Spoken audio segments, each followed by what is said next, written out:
মাননীয় অতিথিরা, আজ আমরা আমাদের স্কুলের ২৫ বছর উদযাপন করছি। আমাদের ছাত্ররা প্রমাণ করেছে যে তারা আন্তর্জাতিক মানের শিক্ষা গ্রহণ করছে। কিন্তু আমাদের ২৫ বছরের এই সফরে আজ আমি আপনাদের সামনে এমন একজনকে নিয়ে আসতে চাই যে আমাদের মনে করিয়ে দেবে আমাদের শিকড় কোথায়। মুম্বাইয়ের একটি অভিজাত এলাকায় একটি অত্যন্ত বিখ্যাত আন্তর্জাতিক স্কুল ছিল, সিলভার ওক গ্লোবাল একাডেমি। সকাল ৭টা থেকেই স্কুলের বাইরে BMW, অডি আর ফরচুনারের লাইন লেগে যেত। অভিভাবকরা সানগ্লাস পরে হাতে কফির কাপ নিয়ে তাদের সন্তানদের ড্রপ করত। স্কুলের ভেতরে ঢুকলে মনে হতো যেন কোনো 5 স্টার হোটেল। এসির ঠান্ডা হাওয়া, চকচকে মার্বেল ফ্লোর আর চারিদিকে শুধু ইংরেজি আর ইংরেজি। কিন্তু এই চাকচিক্যের পেছনে একটি ছোট্ট ছেলে রোজ সকালে সবার আগে স্কুলে পৌঁছত। তার নাম ছিল আরাভ। আরাবের বয়স ছিল প্রায় 11 বছর। তার শার্ট পুরনো এবং ধোয়া হওয়া সত্ত্বেও ফ্যাকাশে দেখাত। তার হাতে থাকত একটি পুরনো ঝাড়ু আর বালতি। যখন স্কুল বাস থেকে ব্র্যান্ডেড ব্যাগ পরা বাচ্চারা হাসতে হাসতে নামত, আরাভ করিডোরের কোনায় চুপচাপ দাঁড়িয়ে থাকত। সে ছাত্র ছিল না, সে ছিল স্কুলের ক্লিনিং হেল্পার। তার কাজ ছিল ক্লাসরুমের ডেস্ক পরিষ্কার করা, মেঝে মোছা এবং ডাস্টবিন খালি করা। যখন সে নিচু হয়ে কাজ করত, তার পাশ দিয়ে পালিশ করা জুতোর টকটক শব্দ বয়ে যেত। কিছু বাচ্চা তাকে দেখে মুখ ভেচকাত, আবার কেউ কেউ এড়িয়ে যেত। একদিন লাঞ্চ ব্রেকে আরএফ ক্লাসরুম পরিষ্কার করছিল, তখন এক ছেলের হাত থেকে মেঝেতে কেচাপ পড়ে গেল। সে আরএফের দিকে তাকিয়ে বলল, ওই ক্লিনার, জলদি পরিষ্কার কর, গন্ধ আসছে ইয়ার। পুরো ক্লাস হাসতে লাগল। আরএফ কিছু বলল না, শুধু চুপচাপ নিচু হয়ে পরিষ্কার করে দিল। আরএফের নিজের মা বাবার চেহারাও মনে ছিল না। ছোটবেলা থেকেই সে রেলওয়ে প্ল্যাটফর্ম আর বস্তি এলাকায় বড় হয়েছিল।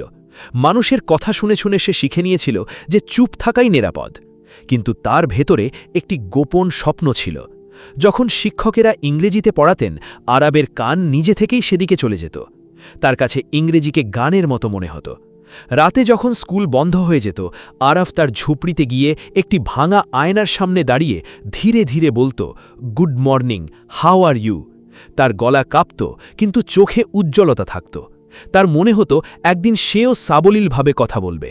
কিন্তু পরের দিন যখন সে সাহস করে কোনো শিক্ষককে বলার চেষ্টা করত, স্যার, আই ক্লিন দিস, তখন পাশের বাচ্চারা আবার হাসত। আরাভ আবার চুপ হয়ে যেত। তার স্বপ্ন ধুলোর সাথে মিশে যেত। সময় ধীরে ধীরে এগোচ্ছিল। স্কুলের নোটিশ বোর্ডে একটি বড় পোস্টার লাগল, সিলভার ও গ্লোবাল একাডেমি 25 ইয়ার্স সেলিব্রেশন। সব জায়গায় ডেকোরেশন শুরু হলো, আলো, ব্যানার, স্টেজ রিহার্সাল, পুরো ক্যাম্পাস উৎসবের মতো লাগছিল। ছাত্ররা তাদের পারফরমেন্সের প্র্যাকটিসে ব্যস্ত ছিল। কেউ ওয়েস্টার্ন ডান্স, কেউ ইংরেজি বক্তৃতা, কেউ ব্যান্ড পারফরমেন্স। আর এই সব কিছুর মাঝে স্টেজের নিচে তারের কাছে ধুলো পরিষ্কার করছিল আরব। সে কাজ করতে করতে রিহার্সাল দেখত। তার চোখে এক অদ্ভুত কৌতূহল ছিল, যেন সে শুধু পরিষ্কার করছে না, কিছু শিখছেও। সেই সময়ে স্কুলের প্রিন্সিপাল মিস্টার মেহতা স্টেজ ইন্সপেকশনের জন্য আসলেন। তিনি অত্যন্ত কঠোর এবং বুদ্ধিমান মানুষ হিসেবে পরিচিত ছিলেন। সব পারফরমেন্স দেখার পর তিনি মাইক তুলে নিয়ে বললেন, আমি সন্তুষ্ট নই। হলে নিস্তব্ধতা নেমে এলো। মিস্টার মেহতা বললেন, এই 25তম বার্ষিকীতে আমি একটি বিশেষ সেগমেন্ট চাই। কোনো একজন ছাত্র স্টেজে এসে 5 মিনিট পুরো হিন্দিতে কথা বলবে, একটিও ইংরেজি শব্দ নয়। সব ছাত্ররা একে অপরের দিকে তাকাতে লাগল। যারা রোজ ইংরেজি বলে গর্ববোধ করত, আজ তাদের কথা বন্ধ হয়ে গেল। হিন্দি শিক্ষিকা মিসেস শর্মা হেসে বললেন, স্যার, এটা তো সহজ, আমাদের কাছে টপ স্টুডেন্ট আছে। তিনি ক্লাস টপার আরিয়ানকে ডাকলেন। আরিয়ান আত্মবিশ্বাসের সাথে স্টেজে উঠে বলল, আমাদের স্কুল ভেরি গুড, মানে খুব ভালো, we all enjoy. Mister Mehta হাত তুলে থামিয়ে দিলেন এবং বললেন, আমি বলেছি একটিও ইংরেজি শব্দ নয়, একেবারে শুদ্ধ হিন্দি। আরিয়ানের গলা শুকিয়ে গেল, সে তোতরাতে লাগল। এরপর দ্বিতীয়, তৃতীয় ছাত্রকে ডাকা হলো, কিন্তু সবার কথার মাঝে অ্যাকচুয়ালি বাট, সো চলে আসছিল। শিক্ষকদেরও অস্বস্তি হতে লাগল। সবাই উপলব্ধি করল যে আধুনিক শিক্ষার মাঝে কোথাও না কোথাও নিজের ভাষা হারিয়ে গেছে। সন্ধ্যা পর্যন্ত একটিও উপযুক্ত প্রার্থী পাওয়া গেল না। মিস্টার মেহতা নিজের অফিসে মাথা নিচু করে বসেছিলেন। তার সামনে সিনিয়র শিক্ষকরা চুপচাপ দাঁড়িয়েছিলেন। তিনি বললেন, এটা লজ্জার কথা যে আমাদের স্কুল 25 বছর পূর্ণ করেছে, কিন্তু আজ অবধি আমরা এমন একজন ছাত্র তৈরি করতে পারিনি যে নিজের মাতৃভাষায় 5 মিনিট না থেমে শুদ্ধভাবে বলতে পারে। যদি কাল এই স্টেজে আমরা নিজেদের ভাষার সম্মান রাখতে না পারি তবে এই শিক্ষার আসল মূল্য কি থাকবে? বাইরে হালকা বৃষ্টি হচ্ছিল। সেই সময় করিডোরে ঝাড়ু দিতে দিতে আরফ তাদের কথা শুনছিল। তার বুক ধড়ধড় করতে লাগল। সে কখনো স্কুলের বই পড়েনি, কিন্তু ফেলে দেওয়া খবরের কাগজ পড়ে পড়ে সে হিন্দি শিখে নিয়েছিল। কিছু সেকেন্ড সে দরজার বাইরে দাঁড়িয়ে থাকল, তারপর সাহস করে দরজা ধাক্কাল। ঘরের ভেতরে সব শিক্ষকরা ঘুরে তাকালেন। আরফ ধীরে ধীরে বলল, স্যার, যদি অনুমতি দেন তবে আমি চেষ্টা করতে পারি।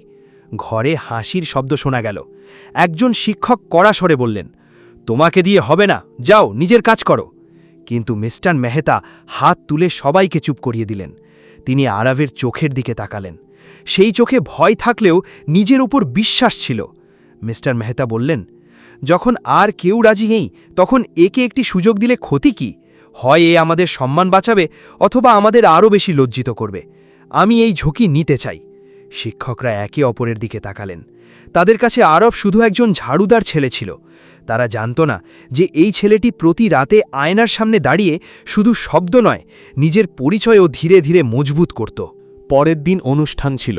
সবার মনে একটাই প্রশ্ন ঘুরছিল, আরফ কি স্টেজে বলতে পারবে নাকি স্কুলের অপমান হবে? সকালে স্কুলের পরিবেশ একেবারে আলাদা ছিল। গেটের বাইরে লাক্সারি গাড়ির লাইন, মিডিয়া ভ্যান আর অডিটোরিয়াম আলোয় সাজানো। বড় স্ক্রিনে লেখা ছিল, সেলিব্রেটিং 25 ইয়ার্স অফ এক্সেলেন্স। সামনের সারিতে শহরের মেয়র, বড় ব্যবসায়ী, সেলিব্রিটি এবং সাংবাদিকরা বসেছিলেন। মিস্টার মেহতা পিয়নকে ডেকে বললেন আরফকে নিয়ে এসে নতুন ইউনিফর্ম পরিয়ে দিতে। 15 মিনিট পর যখন আরফ বাইরে আসলো, তাকে চেনা মুশকিল ছিল। সাদা শার্ট, কালো প্যান্ট আর পরিপাটি চুল। কিন্তু জামা কাপড় নতুন হলেও তার হাতের রুক্ষতা ঢাকা পড়ছিল না। সে একটু কাঁপছিল। টিচার্স লাউঞ্জে ফিসফিসানি শুরু হলো। একজন শিক্ষক হেসে বললেন, স্যার কি পাগল হয়ে গেছেন? এই নোংরা ছেলেটিকে স্টেজে তুলে দেবেন? ছাত্রদের লাইনে আরিয়ান তার বন্ধুদের সাথে হাসতে হাসতে বলল, আজ ক্লিনার ভাই স্পিচ দেবেন। অনুষ্ঠান শুরু হলো। নাচ, গান, ইংরেজি বিতর্ক, সবকিছুতে মানুষ হাততালি দিল। তারপর মিস্টার মেহতা স্টেজে আসলেন। তিনি বললেন, আজ আমরা আমাদের স্কুলের 25 বছর উদযাপন করছি। আমাদের ছাত্ররা আন্তর্জাতিক মানের শিক্ষা নিচ্ছে। কিন্তু আজ আমি আপনাদের সামনে এমন একজনকে আনতে চাই যে আমাদের মনে করিয়ে দেবে আমাদের শিকড় কোথায় এবং আমাদের মাতৃভাষা হিন্দির কত শক্তি। দর্শকরা উৎসুক হয়ে উঠলেন। তারা ভাবলেন হয়তো কোনো বড় লেখক আসবেন। তখন প্রিন্সিপাল হাসি মুখে ঘোষণা করলেন, আমি স্টেজে আমন্ত্রণ জানাচ্ছি আরফকে। নাম শুনতেই অডিটোরিয়ামে হাসির ঢেউ খেলে গেল। কেউ কেউ জিজ্ঞাসা করতে লাগল, আরফকে? পেছন থেকে একজন ছাত্র চিৎকার করে বলল, আরে ওই ঝাড়ু দেওয়া ছেলেটায়। পুরো হলে হাসাহাসি শুরু হলো। আরফ ধীরে ধীরে সিঁড়ি বেয়ে স্টেজে আসলো। স্পটলাইট সরাসরি তার চোখে পড়ছিল। সে মাইক ধরল, কিন্তু আওয়াজ বেরোল না। নিচে থেকে কেউ আবার চিৎকার করল, ভাই স্পিচের বদলে ঝাড়ুই মেরে দে। আরফ চোখ বন্ধ করে নিল। তার মাথায় সেই ভাঙা আয়না, বস্তির রাত আর খবরের কাগজের কথা মনে পড়ল। সে গভীর শ্বাস নিয়ে চোখ খুলল। এবার তার ঘাড় সোজা ছিল। সে মাইকের সামনে নিচু হয়ে ধীরে ধীরে বলল, নমস্কার। হল সাথে সাথে চুপ হয়ে গেল। সে বলতে শুরু করল, আমি আজ এখানে জিততে আসিনি, আমি আজ এখানে কথা বলার সাহস নিয়ে এসেছি। আমার নাম আরব। আমি এই বিদ্যালয়ে পরিষ্কারের কাজ করি। যখন আপনারা ব্যাগ নিয়ে ক্লাসরুমে যান তখন আমি ঝাড়ু নিয়ে করিডোরে দাঁড়িয়ে থাকি। আপনাদের জুতো চকচক করে আর আমার হাত ধুলোয় ভরে যায়। কিন্তু আজ আমি আপনাদের একটি প্রশ্ন করতে চাই, হাত নোংরা হলে কি স্বপ্নও নোংরা হয়ে যায়? সে আরও বলল, আমি ভাষা বই থেকে শিখিনি, শুনে আর অনুভব করে শিখেছি।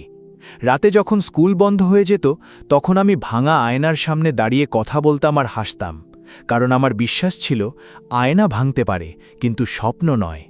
আজ এই মঞ্চে দাঁড়িয়ে হয়তো অনেকে ভাবছেন এক ঝাড়ুদার এখানে কেন? সত্যি বলতে কাল পর্যন্ত আমি নিজেও এটাই ভাবতাম। তারপর নিজেকে জিজ্ঞাসা করলাম, পোশাক সাধারণ হলে কি আওয়াজও ছোট হয়ে যায়? আমি এই বিদ্যালয়ের সবচেয়ে বুদ্ধিমান ছাত্র নই, আমার কোনো পুরস্কার নেই, কিন্তু আমার কাছে একটা জিনিস আছে, শেখার খিদে। আমি শুধু এটাই বলতে চাই যে বিদ্যালয় শুধু তাদের নয় যারা প্রথম সারিতে বসে, বিদ্যালয় তাদেরও যারা দূরে দাঁড়িয়ে স্বপ্ন দেখে। হয়তো আমি কোথাও থেমে যাব, হয়তো ভুল হবে, কিন্তু আজ যদি আমি বলতে পারি তাহলে কাল অন্য কেউ সাহস করবে। আমি শুধু ঝাড়ুদার নই, আমি একজন মানুষও বটে। আর মানুষের পরিচয় তার পোশাকে নয়, তার চেষ্টায় হয়। মনে রাখবেন, স্বপ্ন দেখার জন্য নাম লেখাতে হয় না, আর বলার জন্য অনুমতি নয়, শুধু সাহস লাগে। দর্শকরা একেবারে নিস্তব্ধ হয়ে গিয়েছিল। তার হিন্দি ছিল পরিষ্কার আর মন ছুঁয়ে যাওয়ার মতো। যারা হাসছিল তারা এখন অবাক হয়ে তাকিয়ে আছে। আরহাব একটানা 5 মিনিট বলে গেল। তার গলা কাঁপেনি, চোখে ভয় ছিল না। তারপর সে সেকেন্ডের জন্য থামল, একটু হাসল এবং সরাসরি ক্যামেরার দিকে তাকিয়ে সাবলীল ইংরেজিতে বলল, language is not about status, it is about identity. পুরো হল যেন শ্বাস নিতে ভুলে গেল। 11 বছরের এক ক্লিনিং হেল্পার প্রথমে শুদ্ধ হিন্দি, তারপর নিখুঁত ইংরেজি। শহরের মেয়র উঠে দাঁড়ালেন এবং হাততালি দেওয়া শুরু করলেন। মিস্টার মেহতার চোখে আনন্দের জল এসে গেল। আরিয়ান আর তার বন্ধুরা লজ্জায় মাথা নিচু করে নিল। আরব বলল, আমি টপার নই, কিন্তু আমি শেখা কখনো ছাড়িনি। পুরো অডিটোরিয়াম দাঁড়িয়ে তাকে স্ট্যান্ডিং ওভেশন দিল। মিস্টার মেহতা স্টেজে এসে আরবের হাত ধরলেন এবং মাইকে ঘোষণা করলেন, আজ থেকে আরব শুধু এই স্কুলের হেল্পার নয়, সেই স্কুলের ছাত্র। তার পড়াশোনা, ইউনিফর্ম, সব খরচ স্কুল বহন করবে। যে শিক্ষকরা কাল হাসছিলেন, আজ তারা দাঁড়িয়ে হাততালি দিচ্ছেন। আরহাব প্রথমবার নিজেকে গুরুত্বপূর্ণ মনে করল। কিন্তু এই গল্প এখানেই শেষ নয়। এটা ছিল এক নতুন সফরের শুরু। সেই ছোট আরব আজ $1 বিলিয়ন কোম্পানি সিইও। 15 বছর কেটে গেছে। যে করিডোরে সে ঝাড়ু দিত, আজ সেই দেওয়ালে সোনালি অক্ষরে লেখা আছে, আওয়ার প্রাইড, আওয়ার ইন্সপিরেশন। পড়াশোনা শেষ করে সে স্কলারশিপ নিয়ে দেশের বাইরে চলে গিয়েছিল, কিন্তু তার সংগ্রামের দিনগুলো ভোলেনি। নিউ ইয়র্কের গগনচুম্বী অট্টালিকার কাঁচের জানালার পাশে ইতালিয়ান স্যুট পরে আজ সে দাঁড়িয়ে আছে। সে আজ একটি গ্লোবাল সফটওয়্যার জায়ান্টের সিইও। তখনই তার ডেস্কে স্কুলের 40 বছর পূর্তির আমন্ত্রণপত্র আসল। তাকে প্রধান অতিথি হিসাবে ডাকা হয়েছে। আরও ভাসল এবং বলল, সময় এসে গেছে। সে মুম্বাইয়ের সেই স্কুলে পা রাখল। আজ গার্ড তাকে স্যালিউট জানাল এবং ছাত্ররা অটোগ্রাফ নেওয়ার জন্য ভিড় করল। সে মিস্টার মেহতার ঘরে গেল। মিস্টার মেহতা এখন বৃদ্ধ হয়েছেন। আরবকে দেখে তিনি উঠে দাঁড়ালেন এবং তাকে জড়িয়ে ধরে বললেন, আমি জানতাম তুই একদিন অনেক বড় হবে। আরব উত্তর দিল, স্যার, সেদিন আপনি সুযোগ না দিলে আমি আজ করিডোর পরিষ্কার করতাম। অনুষ্ঠান শুরু হলে আরিয়ানকে দেখা গেল যে একসময় আরফকে অপমান করত। সে আজ একটি ছোট কোম্পানিতে সামান্য চাকরি করছে এবং মাথা নিচু করে বসে আছে। আরফ স্টেজে আসলো, সাধারণ কুর্তা পাজামা পরে। সে বলল, 15 বছর আগে আমার পরিচয় ছিল ঝাড়ুদারের, আজ সিইওর। কিন্তু আমার আসল পরিচয় বদলায়নি। আমি এই মাটির সন্তান যে নিজের ভাষা আর পরিচয়কে ভালোবাসতে শিখেছে। এরপর আরফ ঘোষণা করল যে আজ থেকে এই স্কুলের যত সুবিধাবঞ্চিত স্টাফ মেম্বার আছে তাদের সন্তানদের পড়াশোনার সব দায়িত্ব তার কোম্পানি নেবে। সে বলল, ট্যালেন্ট ইউনিফর্ম দেখে না, শুধু সুযোগ দেখে। আজ আরফ যেখানেই যায় গর্বের সাথে তার স্কুলের নাম নেয়। সে আজ শুধু একজন সফল ব্যবসায়ী নয়, হাজার হাজার শিশুর আশা। সে তার অফিসের ড্রয়িং রুমে পুরনো ঝাড়ুটি ফ্রেম করে রেখেছে, যাতে সে কখনো না ভোলে তার শুরুটা কোথা থেকে হয়েছিল। এই গল্প আমাদের শেখায় যে মানুষকে পোশাক দিয়ে নয়, তার চিন্তা দিয়ে চেনা যায়। ভাষা শুধু বলার মাধ্যম নয়, ভাষা হলো পরিচয়। যে আজ নিচু হয়ে কাজ করছে, কাল সেই দাঁড়িয়ে পথ দেখাতে পারে।